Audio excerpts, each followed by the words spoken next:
네, 오늘 시장에서 수상한 종목은 어떤 것들이 있었을까요? 내일장의 주가 전망까지 보는 시간입니다. 이번 시간 엠비고대 김흥태 매니저와 함께 할게요. 어서 오세요. 네, 안녕하세요. 네, 안녕하십니까. 오늘 시장 상승이 굉장히 좋았습니다. 그래서 네. 많은 분들도 주식시장도 들어오셨을 테고 검색을 많이 했을 텐데요. 어떤 종목들이 있는지 알아보기 앞서서 지난주 성적표 보고 오시죠. 10개 종목 중에서 5개 종목 주가 전망 마친데 그치셨어요. 사실 네. 그 전주는 제가 알기로 100%였는데 네, 맞습니다. 그러고 나서 이제 올업을 드렸는데 그중에 5개만 맞으셨네요. 시장 상황이 또 그때 좋지는 않았죠. 네. 또 상승할 거라는 기대감을 가지고 있었는데 FOMC 이제 발표 앞전이다 보니까는 아무래도 투심이 좀 위축되는 시장이다. 그러다 보니까는 가야 될 자리인데도 불구하고 못 갔던 그런 흐름인데 오늘 오히려 그런 종목들이 다 갔어요. 맞아요. 그래서 하루만 더 지났다라고 하면은 전부 다 맞춰지지 않았을까 생각되는데 조금 아쉬운 부분이 있습니다. 네, 아마 오늘은 100% 다시 돌아오실 수 있을 거예요. 네. 김흥태 매니저와 함께하는 이 시간 주목해 주시고요. 10개 종목 후보 보시죠. 반도체와 제약바이오, 자동차, 초전도체, 2차 전지, 시장의 주도주와 그리고 테마주 다 올라와 있습니다. 종목으로 바꾸면요. 이틀 새 10%나 네. 오름세를 보인 삼성전자, 그리고 오늘 하루 만에 8% 넘게 급등한 SK하이닉스가 2위에 올라와 있습니다. 첫 번째 수상한 종목 후보는요. 삼성전자예요. 앞서 이청훈 과장의 경우에도 이렇게까지 외국인 투자자들이 매수를 많이 한 거는 참 네. 자기도 주식하면서 얼마 안 되는 손꼽히는 날이다라고 했는데요. 실제로 삼성전자랑 SK하이닉스 어제 오늘 주인공이 되면서 외국인 매수가 강했거든요. 어떻게 보셨습니까? 어제는 삼성전자가 주인공이었고 맞아요. 오늘은 또 SK하이닉스가 또 주인공인 시장이었습니다. 어제와 비롯해서 오늘도 역시나 마찬가지로 반도체 업종들이 많이들 상승하는 모습이었는데 사실 어제 삼성전자가 많이 올라왔던 5% 이상 급등했던 이유는 엔비디아가 이번에 삼성전자 HBM에 대한 이제 반도체에 대해서 큰 관심을 가지고 있고 아무래도 지금까지 주 고객사로 영입하고 있었던 SK하이닉스보다도 이제는 삼성전자 쪽으로 기울어지는 게 아닌가라는 이제 기대감들 때문에 오랜만에 또 외국인들이 반등하는 모습을 보여왔고요. 오늘은 또 오히려 어저께 눌러놨던 SK하이닉스가 오히려 오늘 새벽이었죠. 마이크론에 대한 실적이 발표가 되면서 마이크론이 장중에 2% 상승했는데 시간의 거래에서 18%까지 상승을 했습니다. 그러다 보니까는 앞으로 이제 반도체 분야에 대해서 실적이 계속적으로 좋아지겠다라는 이제 엔비디아에 이어서 마이크론까지 실적이 좋다 보니까는 앞으로 반도체 업황이 계속적으로 호황으로 느끼는 거 아닌가라는 이런 기대감 속에서 오늘은 어제 반발 매수세로 안 들어왔던 SK하이닉스가 오늘은 좀 반발 매수세로 강하게 올라갔다라고 보시면 될 것으로 보여지고요. 이처럼 두 기업이 많이 차이 났던 이유는 결국에는 시가총액 차이인 것 같아요. 아무래도 물량이 쌓여 있는 것과 많이 막혀 있는 것에 대한 물량이다 보니까는 그 물량을 소화하기 위해서 아무래도 거래대금 대비해서 많이 올라오지 않았나라고 생각이 됩니다. 특히 삼성전자가 호가창 하나 올라오는데 네. 오늘 보니까는 170만 주가 쌓여 있더라고요. 79,000원이라고 하면은 거의 뭐 800억, 900억이 들어와야지만 호가창 하나를 올리는 정도인데 네. 그 정도로 물량이 쌓여 있다 보니까는 좀 오늘은 좀 힘들게라도 그래도 양봉 전환에 성공했기 때문에 큰 의미를 두시면 좋을 것 같습니다. 이렇게 삼성전자랑 SK하이닉스 둘 다 오르는 시총 1, 2위 종목이 둘 다 오르는 장에서는 지수가 움직일 네. 수밖에 없잖아요. 네. 그럼 또 코스피 지수가 더 눈에 띄게 되고 그러다 보면은 대형 주단의 쏠림 현상이 강해지는 거 아니야라는 그런 걱정 이야기도 저희가 조금 전에 다뤄봤거든요. 네네. 근데 뭐 대형주랑 중소형주 안에서 키 맞추기 장세가 지속될 것이니 크게 우려하지 말자라는 이야기가 있었는데 동의하시는지요? 네, 저도 전적으로 동의합니다. 어. 오늘 근데 좀 아쉬운 거는 뭐냐면은 네. 워낙에 시가총액이 상위 종목들이 상승해서 올라오다 보니까 시장 자체를 갭을 띄워놓고 시작을 했어요. 아무리 시장이 좋다라 하더라도 솔직히 이런 장에서 내가 뭔가 좀 사기가 좀 우려되는 그런 시장일 겁니다. 아마 그렇죠. 오늘 장이 빨간불이 많은 종목이 켰음에도 불구하고 수익을 날 수 있는 종목들이 아마 많이 없었을 거예요. 아마 내가 가지고 있는 종목들이 오히려 상승으로 들어왔다는 거에서 좀 안도감으로서 좀 다행으로 생각하시면 될 것으로 보여지고요. 앞으로 시장에 대한 전반적인 흐름이 지수 자체가 이미 한번 신고가를 넘어났기 때문에 박스권을 돌파했기 때문에 추가 상승세가 여러 개 남아있을 거다라고 해서 기대를 좀 가지시면 좋을 것 같습니다.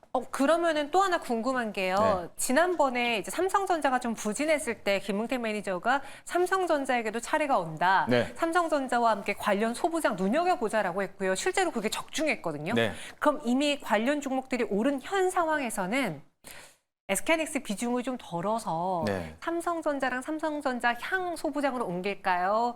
아니면 5대5 동일하게 가져가는 전략 세울까요? 지금 자리에서 굳이 비중을 나눌 필요가 없다라고 봐요. 내가 지금 어제는 삼성전자가 많이 올랐는데 이거를 SK하이닉스를 정리하고 삼성전자를 갈아타야 되느냐? 그건 또 아닌데 오늘도 역시나 마찬가지로 역전 현상이 일어나면서 서로 간의 키 맞추기가 나왔다는 거죠. 소부장들도 역시나 마찬가지로 그런 추세로 어제까지 못 올라왔던 종목들이 오늘은 전통 소부장 업종들이 좀 많이들 맞아요. 올라왔어요. 그러다 보니까는 어느 정도 키 맞추기 현상이 나올 수 있다라고 보시면 될 것으로 생각하시고요. 지금 자리에서 종목을 또 정리해서 다른 종목으로 갈아타느냐 그것보다도 내가 가지고 있는 종목들이 잘 올라오고 있다라면은 그대로 홀딩하고 유지한 상태에서 수익을 좀 극대화시키는 전략으로 보시면 되겠습니다.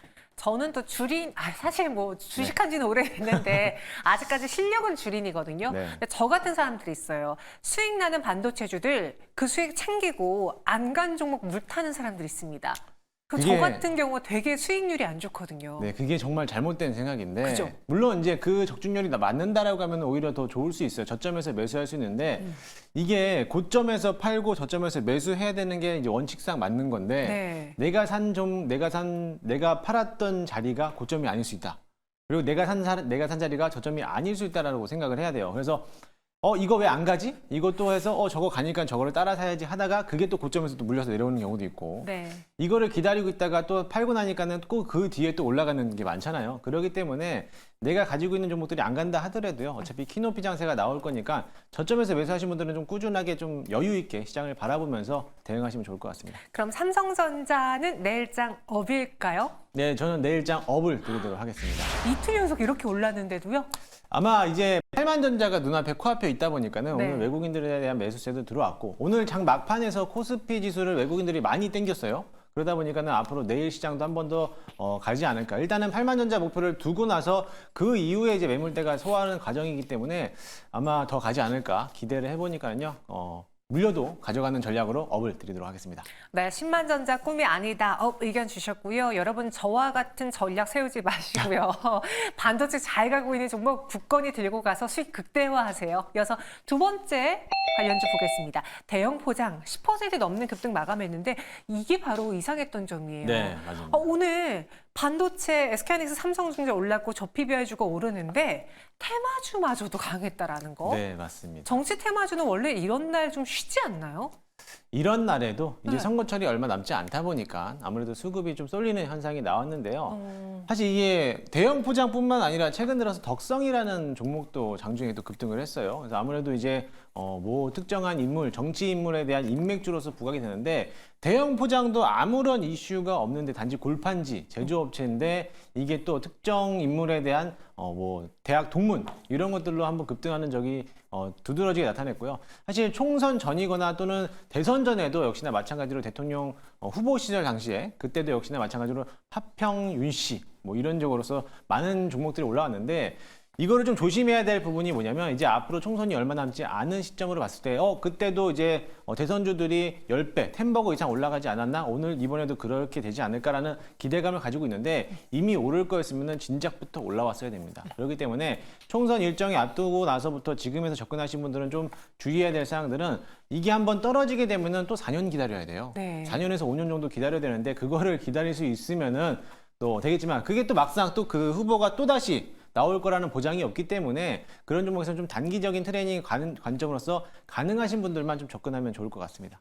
한때 그 정치인 테마주로 어떤 한 정치인이 하버드 출신이었나 봐요. 네. 그래서 하버드 출신 CEO 리스트가 쫙 들었던 적이 맞습니다. 있었습니다. 근데 실상 당선되고 나서 그들 기업들이 뭐 수혜가 떨어진 건 아니었거든요. 그럼에도 많은 분들이 이 변동성을 이용해서 혹은 이슈를 이용해서 정치인 테마주를 매수했는데 단기적으로만 봐야 되지 않을까라는 생각 들어요. 그럼 테마주 안에서 정치인 테마주 말고 정책 테마주를 보는 건 어때요? 네, 맞습니다. 저도 그거 부분에서 정치 테마주 말고 정책 테마주로 좀 분류를 하면은 오히려 좀 낫지 않을까. 왜냐면 정치인은 이미 선거가 끝나면은 재료 소멸로 아웃이게 되기 때문에 네. 정책주 같은 경우는 이제 당선이 되고 나서부터 이게 좀 장기적으로 가잖아요. 그렇게 됐을 때 가장 지금 심오하게 보고 있는 게 저출산 관련 이제 종목들이 움직이지 않을까 기대를 해보고요. 뭐 관련주들이야 다들 알다시피 과거에 그 박근혜 대통령 당시에서도 저출산이 항상 꼽았던 그 공약이었는데 그때 아가방 컴퍼니가 급등을 엄청 많이 했어요. 그래서 아가방 컴퍼니, 꿈비, 뭐 제로투세븐 이런 종목들 또는 뭐 삼성출판사 유아용품을 판매하는 기업들 이런 종목들을 좀 관심 있게 보시면 좋을 것 같고요. 그 외적으로서 이제 유아용품 말고도 저출산에 대한 문제를 딱 원인 제공을 한다라고 하면은 일단은 집값이 너무 올라왔던 거. 거기에 대해서 건설업 부분도 나타낼 수 있겠지만은 건설업은 워낙에 또 큰 종목이라 조금 더 소부장 쪽으로 본다라고 하면은 이번에 맞벌이 부부가 회사를 한 명이 그만둔다거나 아니면 또 휴직을 하거나 아니면 집에서 재택근무를 하게 되면은 재택근무 관련된 종목들도 이런 저출산 관련된 종목으로도 편성이 되니까요. 그런 종목을 좀 잘 보시면 좋을 것 같습니다. 그럼 대형 포장은 정치인 테마 주였잖아요. 네. 그럼 내일장은 쉬어갈까요? 오늘 윗꼬리가 길게 달았어요. 오늘 윗꼬리가 길게 달았기 때문에 내일장 하루까지는 업을 나오지 않을까 해보면서 업 라인을 드리겠습니다. 기술적인 측면에서는 네. 내일도 추가 상승 가능할 것 같다. 그래서 업 의견 드렸습니다. 이어서 세 번째 수상한 종목 후보 보시죠. HLB예요. 여기 지금 10위권 안에도 HLB, HLB 제약 두 기업이 올라와 있습니다. 무엇 때문에 바이오 안에서 HLB가 여전히 뜨거운 건가요? 아무래도 이제 간암 신약에 대한 출시 임박 때문에 오늘 좀 들어왔고요. 또 어제도 이제 뇌질환 관련된 회사가 HLB에다가 10억 규모에 대해서 전략적으로 투자를 했다라는 소식 때문에 오늘 시장에 대해서 부각을 받았던 것 같아요. 아무래도 이제 간암 이제 신약 또 이제 파이프라인을 가지고 있던 이제 FDA가 곧 5월이면은 승인이 날 거다라는 거를 이제 기대하고 있는데 그와 맞춰가지고 간암 신약이 이번에 PBM에 새롭게 등재가 되면서 이제 확실하게 등재가 된 건 아니지만 예상 출시되는 등재로서 기대를 가지고 있다 보니까는 그러면 이제 정말로 이제 FDA 승인이 나는 거 아니냐 이런 기대 심리 때문에 주고적이 올린 모습을 보이고요. 또 오늘 같은 경우에는 좀 긴 호흡으로서 좀 박스권을 좀 돌파하는 그런 자리였어요. 그러다 보니까는 앞으로도 의미 있는 상승이 되지 않았을까. 앞으로 추가적인 상승세가 더 나올 거라는 기대감을 또 가지고 있습니다. HLB 물론 개별 기업에 대한 매력도 있겠지만 더불어서 오늘 FMC에서 그랬잖아요. 우리가 금리 인하 그러니까 세 차례에서 두 차례로 네. 줄이면 어떡하나라는 걱정을 했는데 그와 관련한 시그널이 없었기 때문에 네. 그럼 6월에 금리 인하를 시작할 수 있는 가능성이 높잖아요. 네, 맞습니다. 바이오가 그렇다면 수혜주 아닙니까? 바이오가 수혜주인데 이미 다 선반영 됐지 않았나 생각이 됩니다. 왜냐하면 벌써요? 네. 지난번에 제가 방송에서 이게 금리 인하로 인해서 가장 수혜를 받을 게 바이오라고 보는데 이 금리 인하 시점이 언제로 보고 있느냐인데 그 언제보다도 이걸 금리 인하를 하느냐 안 하느냐가 중요하다라고 제가 말씀을 드렸습니다. 이미 우리가 예상하고 있는 거는 6월이었고 다행스럽게 또 6월부터 이제 금리 인하가 될 거라는 기대감을 가지고 있기 때문에 이미 수차례 선반영을 해서 올려왔던 거고 만약에 설마 이 자리에서 5월 달에 혹시라도 금리가 또 인하가 될 수 있는 기대감을 간다라고 하면은 주가가 더 탄력적이게 바뀌었죠. 근데 HLB 같은 경우도 마찬가지로 이제 금리 인하에 대한 시기 건수는 지났다라고 보시면 될 것 같아요. 이미 한번 이번에 리보세라님에 대한 이제 FDA 승인권이 남아 있기 때문에 그 일정만 본다라고 하면은 그 기간까지는 좀 더 보유해도 되겠지만은 아무래도 FDA 승인하고 나서부터는 또 한번 세론으로서 한번 주가가 출렁일 수 있으니까는 그 점을 유의하면서 투자를 좀 하시면 좋을 것 같습니다. 그럼 금리 인하에 대한 기대는 어느 정도 바이오주에 반영이 됐다라고 했을 때 네. 여기가 그럼 끝이야? 라고 생각하실 수 있잖아요. 네. 끝은 아니다라는 의견이시라면 네.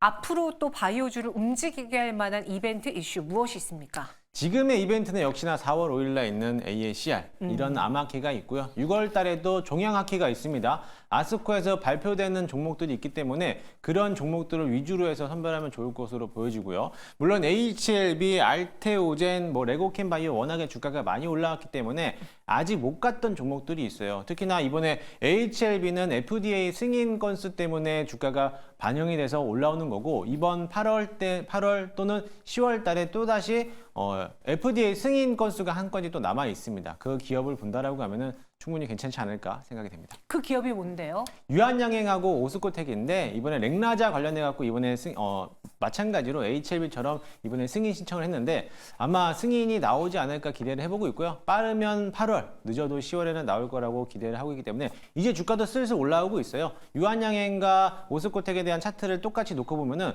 똑같이 움직임을 가지고 있기 때문에 둘 다 같이 한번 보시면 좋을 것 같습니다. 네, 그럼 여기서 유한양행과 오스코텍도 눈여겨보자라고 해주셨고 HLB는 강한 상승을 오늘 장에 실제로 보여줬습니다. 내일 장도 추가 상승 가능할까요, HLB 그룹? 네, 저는 내일장도 추가 상승 업으로 좀 보도록 하겠습니다. 오늘 강하게 슈팅이 나왔기 때문에 물론 다시 한번 횡보 자리가 올 수도 있어요. 근데 이 자리가 강한 흐름보다도 일단은 12만 원까지는 뚫어줘야지 그 다음부터 횡보가 나올 거라는 이제 보기 때문에 그때까지는 좀 상승하지 않을까 기대를 해보겠습니다. 아직 기대감 남아있고 또 네. 기술적인 면에서도 오늘 횡보장을 뚫어낸 상승이 나와줬기 때문에 추가 상승 가능해 보인다라는 의견입니다. 이어서 다음 수상한 종목 후보도 보시죠. 레인보우 로보틱스입니다. 4.58% 상승 마감했어요. 로봇 이야기가 최근에 좀 잠잠했는데 네. 개중에 그래도 좀 살아있는 주가 흐름이 살아있는 종목은 레인보우 로보틱스인 것 같아요. 역시 삼성 효과인가요? 네, 삼성에 대한 효과고 레인보우 로보틱스뿐만 아니라 뭐 그전에 움직였었던 RS 오토메이션 이런 종목도 오늘 링크 제네시스 이런 종목들도 오늘 상승을 나왔죠. 그러다 보니까는 아무래도 로봇주들에 대한 테마들이 계속적으로 순환매가 돌리고 있는데 특히나 두산 로보틱스가 오늘은 좀 부진을 했어요. 하지만 후발주로서 레인보우 로보틱스가 삼성에 대한 M&A 이슈로 또 부각이 됐는데요. 이번에 뭐 항상 강조드렸지만은 레인보우 로보틱스에서 사회 이사로 삼성전자 부사장이 또 한번 영입을 할 거라는 소식도 있지만 지분을 계속적으로 매입하고 있는데 이번에 또 뉴스가 나온 게 뭐냐면은 레인보우 로보틱스의 지분을 59%까지 올려서 들어가겠다라는 이슈가 또 나왔어요. 그러다 보니까 오늘 장 막판에 또 한번 레인보우 로보틱스가 끌어올리는 모습을 보이는데요. 저는 이제 막 시작 단계라고 보시면 될 것 같아요. 아무래도 대형 M&A에서 추가적인 첫 번째 공략이기 때문에 이번에 M&A가 좀 더 일찌감치 성공적으로 마무리가 된다라고 하면은 그 기대감으로서 이제 막 출발 스타트하는 기업이다라고 보시면 될 것 같습니다. 레인보우 로보틱스 삼성 효과가 있었다라고 해주셨고 어제였나요? 그제 삼성전자에서 그 M&A 곧 그 주총에서 그런 이야기 나왔잖아요. M&A 관련해서도 곧 이야기를 할 수 있을 것 같습니다라는 부사장의 발언이 있었어요. 네. 그래서 돈보따리를 어디서 풀까 많은 분들이 찾다 보니 로봇 이야기를 많이 하거든요. 삼성이 지금 가장 주력하고 있는 게 반도체도 있지만 로봇 분야를 이미 지난 작년도부터 로봇 TF를 꾸려놨잖아요. 네. 그렇기 때문에 당연히 로봇 사업에다가 투자를 많이 할 거다라는 거를 지금 다 시장에서는 이해하고 있기 때문에 아마 지금 자리에서 레인보우 로보틱스뿐만 아니라 다른 삼성과 연계됐던 공급하고 있는 업체들도 특히나 협동 로봇이라든지 감속기 부품 업체들도 섹터 내에서 순환매를 돌고 있기 때문에 레인보우 로보틱스를 필두로 해서 주가를 끌어올린다라고 하면은 오늘같이 링크 제네시스라든지 RS 오토메이션이라든지 이런 종목들도 후발주에서 점진적으로 올라올 것으로 보여지고요. 또 최근 들어서 삼익 THK가 이 삼성전자하고의 연구 결과를 한번 했던 경험 토대로 해서 기대가 이슈가 됐던 것만큼 마찬가지로 그런 종목들도 또 한 차례 올라갈 수 있어 보이니까요. 로봇주들은 끝까지 관심을 좀 가져봤으면 좋겠습니다. 오늘 장에 또 사면이라는 종목이 새내기 주로 등장을 했잖아요. 이 종목도 로봇 관련주라고 알고 있고 또 엔젤 로보틱스도 곧 상장을 하고 맞습니다. 이렇게 로봇 기업들이 점점 우리 시장에서 많이 포진해 가고 있는 것 같은데 이런 새내기주를 한번 잘 골라볼까요? 아니면 이미 시장에서 검증을 받은 종목의 비중을 늘릴까요? 지금의 검증받은 종목을 좀 비중을 늘리는 게 낫고요. 오늘 사명이 물론 70%, 60% 마무리가 한 50% 올라왔나요? 윗꼬리가 좀 달렸어요. 결국엔 다 내려갔잖아요. 결국 내려왔듯이 그런 접근하는 것 자체가 조금 위험 부담이 크고요. 사실 사명이 좋은 기업이긴 한데 오늘 날을 잘못 잡았어요. 오늘 시장이 너무 좋았어요. 네, 너무 좋아서 네. 자금력들이 이제 분산으로 되다 보니까는 일반 업종이 강할 때는 또 신규 상장주들이 못 가는 그런 흐름이다 보니까는 오늘 좀 아쉬운 부분인데 만약에 조정받고 나서부터 내일 자리에서 양봉 전환한다라고 하면은 그런 기업들도 한번 단기적으로 접근해봐도 좋을 것으로 보여집니다. 네, 그래서 사면의 경우에는 오늘 윗꼬리가 좀 달렸다라고 이야기해 주셨어요. 새내기주들이 오늘장 성공하기 어려운 시장이었다 평가해 주셨는데요. 레인보우 로보틱스처럼 검증된 종목의 비중을 늘리는 데 의견 주셨고 그와 함께 또 같이 볼만한 로봇주 있을까요? 지금 최근에 상장된 종목 중에서 네. 같은 종목 업체로서 본다라고 하면은 삼익 THK 이런 종목도 있고 지금 상장된 종목을 좀 생각이 안 나는데 KRN 시스템 네. KRN 시스템도 네. 국내 유일하게 유압식 로봇을 유압식 로봇 부품을 또 제조하는 업체입니다. 국내 유일한 업종인데 이제 막 상장된 지 얼마 안 된 기업이기도 합니다. 오늘 장도 장중에서 한번 올라왔다가 지금은 마무리가 져가고 있는 바닥권에서 눌러내고 있는 모습인데 그런 기업들도 같이 본다라고 하면 충분히 한번 레인보우 로보틱스가 올라올 때 국내 유일하게 유압식 로봇을 만드는 회사다 보니까는 그런 기업들도 한번 관심 있게 보시면 좋을 것 같습니다. KNR 시스템, 새내기주도 같이 눈여겨보자 했습니다. 전체 10가지 종목에 대한 투자 의견은 어떨까요? 보시죠. 오늘 시장에서 레인보우 로보틱스까지 포함해 10개 종목 모두 다 올업을 주셨어요. 네, 사실 이게 이 중에서 저는 대형 포장을 다운으로 드릴까 하다가 네. 오늘 윗꼬리가 달린 거 보고 반등을 한 번쯤 나오겠다 싶어서 드렸는데 사실 지금 자리에서 종목들이 워낙에 또 강하게 움직였고 또 오늘은 삼성전자와 SK 하이닉스 필두로 시장을 끌었기 때문에 솔직히 오늘 전반적으로 다른 종목들은 잘 못 갔어요. 그렇기 때문에 아마 내일장에서는 또 두드러지게 못 갔던 것만큼 상승하지 않을까 기대를 해보면서 긍정적으로서 전부 다 업을 드리도록 하겠습니다. 네, 올 업을 주셨어요. 오늘의 베스트 종목은 무엇입니까? 네, 당연히 오늘의 베스트 종목은 레인보우 로보틱스를 드리도록 하겠습니다. 지난번에도 레인보우 로보틱스를 네. 주셨고 당시에도 목표가 20만 원을 제시해 주셨는데 네, 거의 그럼 19만 9,800원인가요? 네. 근데 아쉽게 났는데 목표가를 좀 상향 조정해서 22만 원까지 바라보도록 할 거고요. 사실 손절가는 의미가 없지만 그래도 좀 저점을 잡는다라고 하면 16만 원 정도 내려왔을 때 좀 매물을 소화하는 과정이다라고 볼 수 있으니까요. 목표가 22만 원, 손절가 16만 원 잡고 대응해보도록 하겠습니다. 네, 레인보우 로보틱스 지난주에 이어서 이번 주에도 베스트 종목으로 선정을 했습니다. 다만 목표가를 기존의 20만 원에서 22만 원으로 상향 조정할게요. 거의 목표가까지 다 와갔거든요. 2차 목표가 제시해 드리겠습니다. 오늘 또 10개 종목 업을 주셨습니다. 네. 사실 올업인 경우는 적중률이 좀 떨어질 가능성도 있는데 네. 다음 주에 100%가 나오길 기다리면서 또 김웅태 매니저를 만날 수 있는 또 다른 시간 언제 있을까요? 네, 오늘 저녁 9시 30분에 특정 방송 이후에 또 너튜브에서 뭐 무료 방송을 또 진행하고 있습니다. 무료 방송 진행할 예정이니까요. 너튜브에서 김웅태 검색하시면은요 바로 입장 가능하시고요. 또 네이땡 녹색 밴드에서 김웅태라고 검색하시면은 무료로 입장이 가능하십니다. 오늘 같은 시장에 대해서 종목들에 대한 리뷰들도 남겨드리고 시장에 대한 정보들도 공유하고 있으니까요. 받아보시고 싶으신 분들 무료니까요. 많이들 참여해 주시기 바라겠습니다. 무료 왜 이렇게 강조하시는 거예요? 무료니까요. 돈 들어서 들어오는 것보다 무료가 낫잖아요. 알겠습니다. 저는 항상 공짜를 좋아합니다. 김웅태 매니저의 무료 노하우를 받아갈 수 있는 네. 시간입니다. 많은 분들 참여 부탁드릴게요. 저희는 여기서 인사드리겠습니다. 고맙습니다. 네, 클로징 더 플러스 저희가 준비한 수서 여기까지입니다. 그동안 오르락 내리락 했던 지수 라인이죠. 코스피 2700, 코스닥 900을 오늘장 시원하게 돌파해주는 모습이었어요. 거의 전 테마와 전 업종들이 고르게 상승세를 보여줬는데 당분간 포모 현상 없이 이렇게 양시장이 올라주길 바라면서 저희는 여기서 인사드리도록 할게요. 오늘도 끝까지 함께해 주신 모든 시청자 여러분 고맙습니다.